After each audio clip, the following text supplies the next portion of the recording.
Reboussolage, c'est le podcast pour bricoler de nouveaux repères dans un monde complexe. Un monde où les modèles conventionnels se révèlent soit impuissants, soit destructeurs. Mais alors comment faire ? En se mettant tous autour de la table pour trouver de nouvelles ressources. Philosophes, entrepreneurs, coachs ou encore prospectivistes. C'est Catherine Dedieu, je suis conseillère de dirigeants. Je vous emmène une fois par mois à la rencontre d'un invité porteur de nouveaux points de vue forts, novateurs, iconoclastes. Reboussolage, le podcast pour bricoler de nouveaux repères dans un monde complexe. Bonjour, j'ai le grand plaisir d'accueillir Anouk Legendre, architecte, fondatrice avec son associé Nicolas Desmazières de l'agence XTU. XTU, c'est d'abord une intention, réconcilier les villes avec la nature. C'est aussi une façon de travailler très différente, en faisant plus avec moins, en combinant la haute technologie avec l'absence de technologie. Et bien sûr, c'est une esthétique exceptionnelle que connaissent ceux qui ont visité la Cité du Vin à Bordeaux ou le pavillon de la France à l'Exposition universelle de Milan. Pour le début de cet entretien, on va commencer par évoquer la Cité du Vin à Bordeaux, ce bâtiment extraordinaire au bord de la Garonne, tout en courbe, tout en couleurs changeantes au fil de la journée et des saisons. Alors Anouk, à quelle source d'inspiration puise-t-on pour réaliser une œuvre aussi originale ?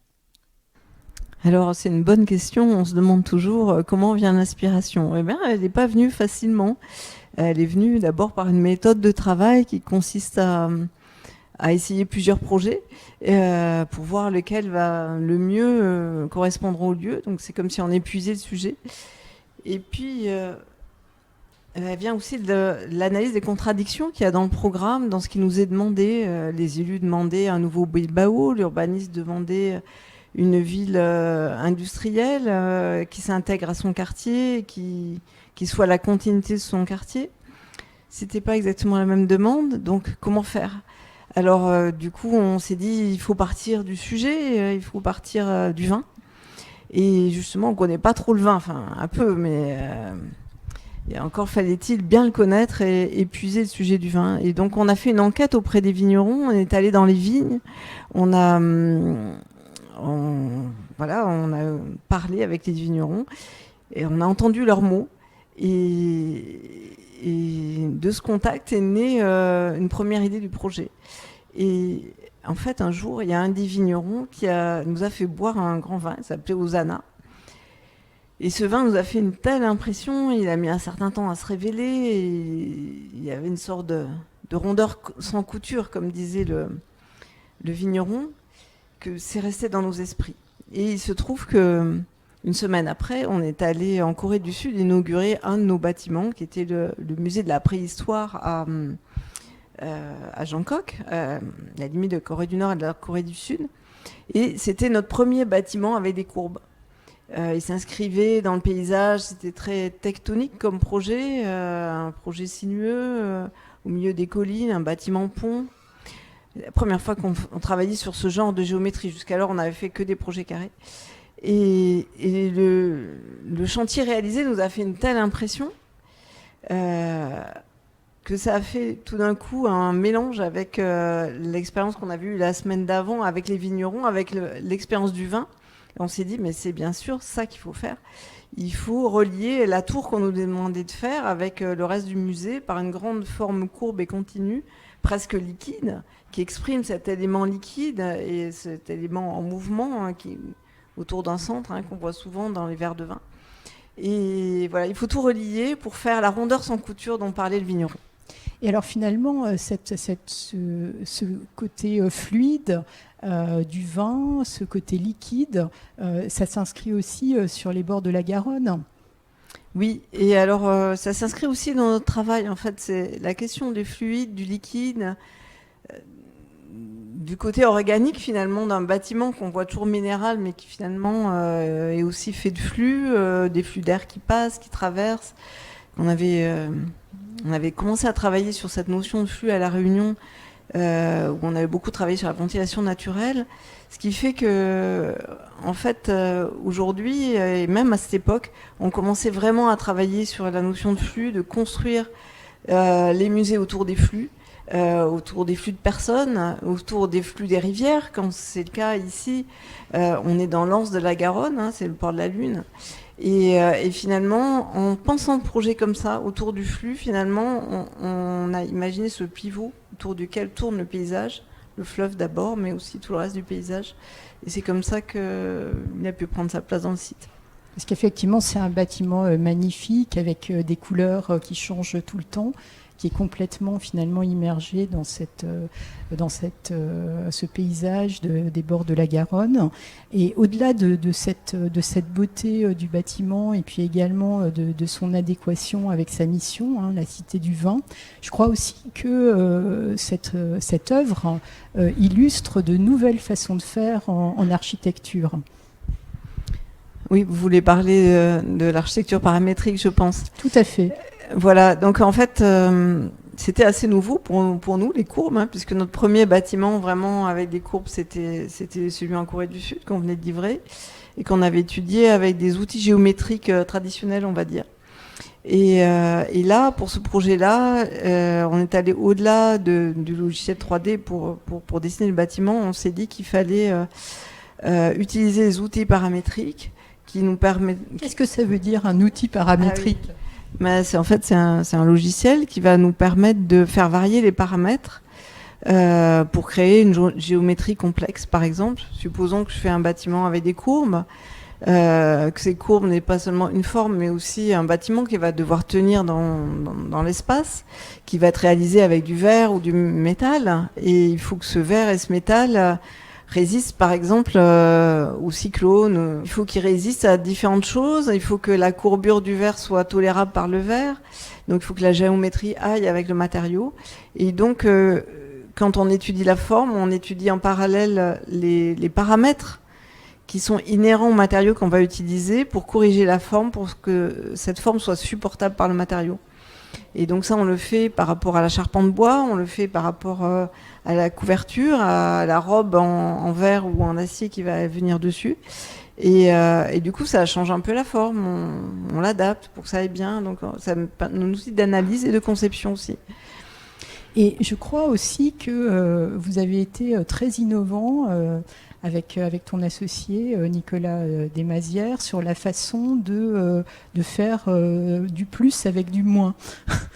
Alors, moins de matériaux, être dans un coût très, très étudié, parce qu'on est habitué à tous les chantiers qui coûtent 5 à 10 fois plus cher, mais vous avez finalement été dans une démarche tout à fait inverse.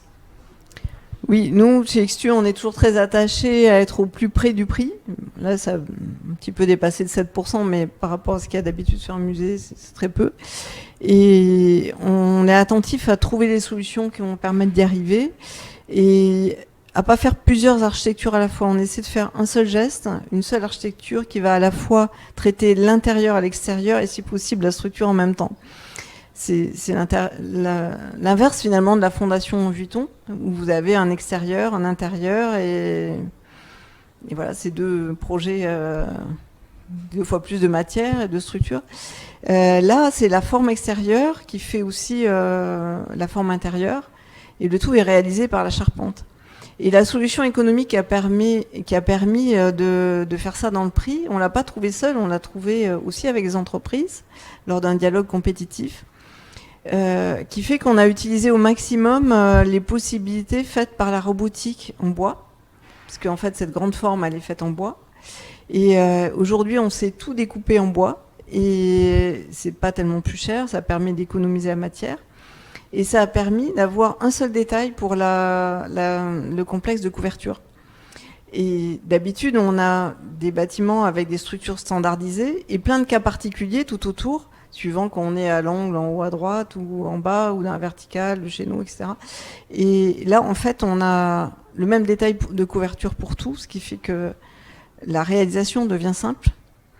Et la variation de la forme que vous voyez, il y a 400 arches toutes différentes. Et donc, cette complexité de la forme et de sa variation a été absorbée par, finalement, le robot qui a découpé les poutres, en fait. Alors chez XTU, vous adorez travailler le bois. On se souvient du pavillon de la France à l'exposition universelle de Milan. Est-ce que, voilà, finalement, le bois, c'est quoi? C'est du low-tech, du high-tech, puisque tu viens de parler de robots, je crois. Enfin, voilà, c'est une alliance un peu inattendue, le bois et la high-tech, la robotique.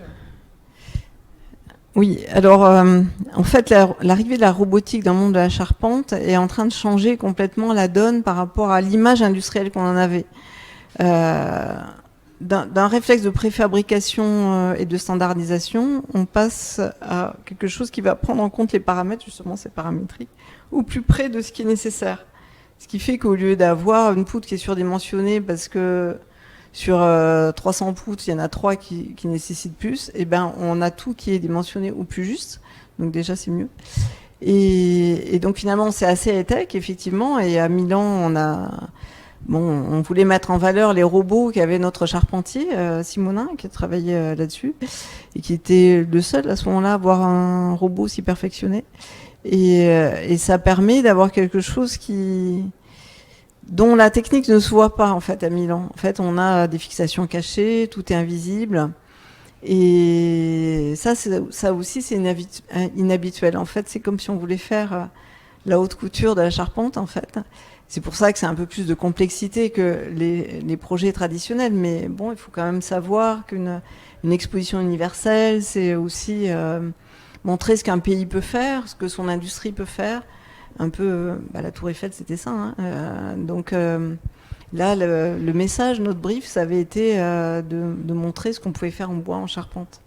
Et je dois dire que j'ai eu personnellement l'occasion de visiter le pavillon à Milan, et c'est un grand souvenir. C'était vraiment absolument magnifique, avec justement ces courbes extraordinaires. Et je voulais également te demander si pour vous, chez XTU, un bâtiment, c'est seulement un bâtiment ou bien ça doit vivre, ça doit être un organisme vivant? Oui, un bâtiment, c'est plus qu'un bâtiment, c'est un écosystème en fait. C'est vraiment là-dessus, sur cette notion d'écosystème vivant, sur laquelle on travaille depuis plusieurs années, et même à Milan, où tout le monde voit la charpente bois. En fait, il y avait tout un travail sur les flux d'air pour être rafraîchi juste par les courants d'air.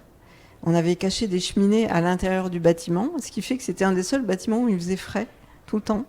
Parce que, au lieu de faire un bâtiment fermé et climatisé comme le brief qui nous avait été donné par le client, on avait fait un bâtiment ouvert et à l'ombre et en ventilation naturelle. Et ça, c'est vraiment l'approche qu'on a, et qui est pour le coup une approche parfaitement low-tech. Comment faire pour éviter les machines? Comment faire pour que juste les flux d'air fassent le boulot, en fait? Comment faire pour être le plus passif possible et en utilisant les courants d'air? C'est une démarche globale qui nous a amené à inventer aussi d'autres systèmes tout aussi low-tech, comme la combinaison, comme ce que vous voyez ici, de la jardinière arrosée avec le courant d'air. Ça rafraîchit de quelques degrés encore. Voilà, donc en fait, c'est le vent qui passe sur les plantes et qui rafraîchit en fait voilà, les villes. Et finalement, d'une certaine façon, ce que tu fais, ce que vous faites chez XTU, c'est un peu de l'alliance entre des technologies digitales très avancées et puis du végétal. Et je crois aussi que vous avez des projets extrêmement intéressants qui sont d'ailleurs, je crois, déjà mis en œuvre à Paris dans le cadre de... puisque l'agence a été lauréate du projet Réinventer Paris. Donc des projets avec des façades avec des micro-algues. Est-ce que tu peux nous en parler ? Alors, puisqu'on parle high-tech et low-tech, autant les jardinières rafraîchissantes sont low-tech, autant les façades à micro-algues sont un peu plus high-tech, c'est de la biotechnologie. Et c'est de la biotechnologie associée à l'architecture, ce qui fait qu'en fait, on réalise des façades actives qui sont régulées thermiquement, c'est-à-dire elles vont contribuer à rafraîchir ou maintenir à température le bâtiment, en même temps qu'elles vont maintenir à température les micro-algues. Et en fait, ça va permettre de faire un bâtiment qui photosynthétise. En fait, c'est des doubles vitrages avec de l'eau à l'intérieur. À l'intérieur, il y a du plancton. Vous en avez un exemple sous les yeux dans l'agence. Et ce plancton, il va photosynthétiser dans la journée et on va pouvoir le récolter le soir. Donc c'est extraordinaire, c'est des façades qui peuvent produire des médicaments, toutes sortes de choses utiles finalement. C'est des façades qui deviennent comme des fermes urbaines. Voilà, c'est un peu comme un champ vertical. Nous, on a créé un outil qui va permettre de cultiver différents types de microalgues ou de cyanobactéries d'ailleurs. Et donc il pourra varier, évoluer dans le temps. Il suffit de changer ces automatismes. Enfin, la commande de ces automatismes, c'est comme un robot en fait. Et voilà, donc ça va permettre de cultiver. Et donc les villes vont produire une partie de ce dont elles ont besoin. C'est un sort de capteur solaire biologique, en même temps un puits à carbone. Alors, tu parlais de high-tech et de low-tech. Je réalise cette interview au sein de l'agence XTU et je viens d'aller visiter le toit terrasse qui est extraordinaire. Alors, j'ai vu que vous faisiez des expériences qui vont de culture de plantes sauvages qui viennent finalement se nicher dans des murs jusqu'à du purin d'ortie dans les arrosoirs. Alors, je crois que à l'agence, vous êtes très attaché à la question effectivement des toits et du fait que ça doit devenir finalement une nouvelle dimension des villes. Il faut quasiment une reconquête des toits des villes au XXIe siècle. Oui, on se dit que ça sera peut-être la plus grande révolution urbaine des villes. Parce que jusqu'à présent, il y a eu des expériences pour faire des toits végétaux confiés à des entreprises qui allaient exploiter ces toits. Parce qu'évidemment, les maîtres d'ouvrage, ça les inquiète de voir des toits dont on n'est pas sûr s'ils seront bien entretenus, etc. Mais la vraie conquête, ce sera quand les habitants pourront eux-mêmes profiter des toits, parce que c'est juste extraordinaire d'être sur les toits d'une ville. On est au milieu du ciel, des nuages, du vent, de la pluie. Au milieu des oiseaux, c'est finalement le premier endroit où on retrouve la nature. Et il nous semble important que les habitants puissent profiter de ça et qu'ils puissent même prendre le risque que ça soit pas si bien cultivé que ça, qu'ils le fassent eux-mêmes, qu'ils participent eux-mêmes, que ça devienne aussi leur loisir et leur décor. Donc c'est pas uniquement des rooftops pour bobos, mais ça peut être aussi des jardins partagés dans des résidences. Exactement. En fait, ce qui est en train de se passer, c'est que les toits, la reconquête des toits jusqu'à présent, c'est devenu du business pour les entreprises qui allaient le faire, du business pour les rooftops, parce qu'on se disait qu'il fallait qu'il y ait une rentabilité, etc. On est toujours dans cette notion de la rentabilité, de l'industrie, du capitalisme finalement. Mais en fait, ce qui manque aux urbains, c'est le rapport avec la nature, le rapport existentiel avec la nature. Et finalement, faire pousser une plante, y penser, prévoir ce qui va se passer au printemps, etc. Suivre, accompagner l'évolution du toit et de son couvert végétal, c'est aussi une façon de renouer avec la nature. Et qui peut être faite d'ailleurs avec ses voisins, dans un toit partagé, etc. Et ça nous semble important que ça ne soit pas un truc marchand, parce que c'est en train de devenir quelque chose de marchand qu'on consomme, mais plutôt quelque chose de participatif qui permet aux urbains d'avoir leur propre action sur la présence de la nature dans la ville. Et ça, si on arrive à ça demain, si vous regardez les toits autour de vous, vous allez voir qu'il y a une petite reconquête végétale des toits autour. Et d'année en année, il y en a de plus en plus. Et si on arrive à ça demain, ça sera une vraie révolution urbaine de la ville. Et la deuxième révolution urbaine de la ville, ça serait aussi de reconquérir une partie des rues. Parce que les rues ont été données aux machines, c'est-à-dire les voitures, les vélos, etc., ont été pensées comme des flux mécaniques, ont été pensées sur un modèle industriel. En fait, toute notre vision de la ville, elle a été entièrement révisée par le modèle industriel. Donc en fait, c'était pas uniquement la ville pour les voitures, ça va bien au-delà de ça. En fait, la ville pour les voitures, avant d'être la ville pour les voitures, c'était une ville pour les humains.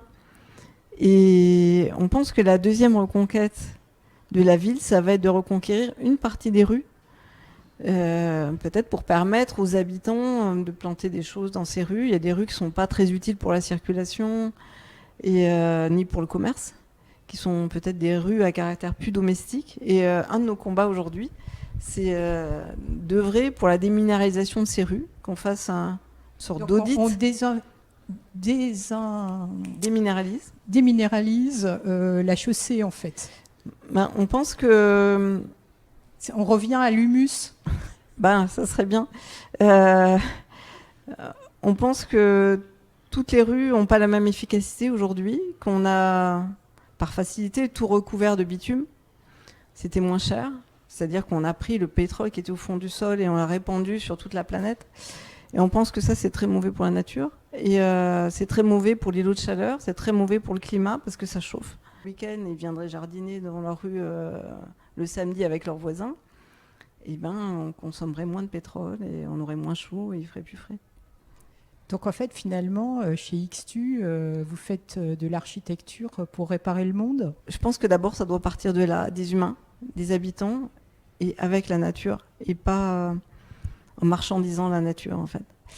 Et voilà, après, ben, on espère que ça fait une ville beaucoup plus verte, avec du vrai végétal partout, beaucoup de biodiversité, que c'est seulement à ce prix-là qu'on arrivera à baisser vraiment l'îlot de chaleur et à penser différemment la question de l'énergie.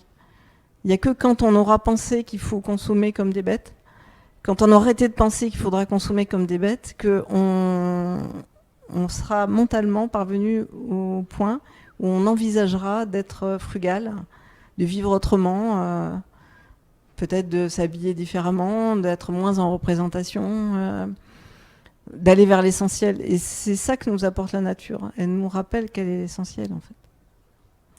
Alors on arrive à la fin de cet entretien et il commence à y avoir une petite tradition dans Reboussolage, c'est que mon invité partage une ou plusieurs sources d'inspiration pour nos auditrices et nos auditeurs. Quelle serait la tienne ? Alors la première chose, ça va être un souvenir qui a été une rupture chez nous dans notre travail. C'est la première fois où on a compris intimement que le monde était fait par les flux, que c'était pas un monde minéral d'objets, et c'était un monde qui est fait par les flux qui gouvernent le monde, c'est-à-dire le vent, la pluie, la neige. Et c'est quand on est arrivé pour la première fois en Islande. Et là, on avait l'impression d'être au début du monde. C'est un pays qui n'avait pas d'arbres à l'époque, entièrement déforesté dans les siècles passés. Et toutes les montagnes, tous les glaciers, tout était façonné par les flux. Aussi bien la glace dont on sentait le mouvement que les volcans, que les montagnes qui étaient érodées, les montagnes de mousse, etc. Et c'est ça qui nous a fait changer de vision de l'architecture. Avant, on faisait des bâtiments tout carrés, assez brutalistes. Et c'est là que la courbe est apparue dans notre travail. C'est pas une courbe gratuite, c'est la courbe de la vie. C'est la courbe des flux. Parce qu'en fait, les flux, c'est eux qui fabriquent tout. Et voilà, donc ça, c'est la première chose. Et je crois que c'est quelque chose qui est essentiel dans la nature, ce mouvement, le mouvement du vent, des arbres. Autour de nous, vous voyez, il y a des arbres partout. Et de la pluie, tout ça. Et c'est ça aussi la réalité. On est tellement obnubilés tous par la société de consommation qu'on a oublié tout ça. Et je pense que c'est ça qu'il faut partager. Pour aller plus loin avec Anouk Legendre, bien sûr, le site de l'agence XTU, xtuarchitects.com, et également la page Facebook de l'agence où vous trouverez des magnifiques visuels des projets, qu'ils soient réalisés ou encore à venir. Et puis bien sûr, in real life, allez visiter la Cité du Vin à Bordeaux ou encore la Tour TED, 16 rue Edmond Michelet à Strasbourg, qui a été lauréate du concours Habiter la France de demain. Ou encore, pour ceux qui peuvent prendre un billet d'avion, aller en Corée du Sud pour visiter le musée de la préhistoire de Jeonggok. Voilà, c'est fini pour aujourd'hui.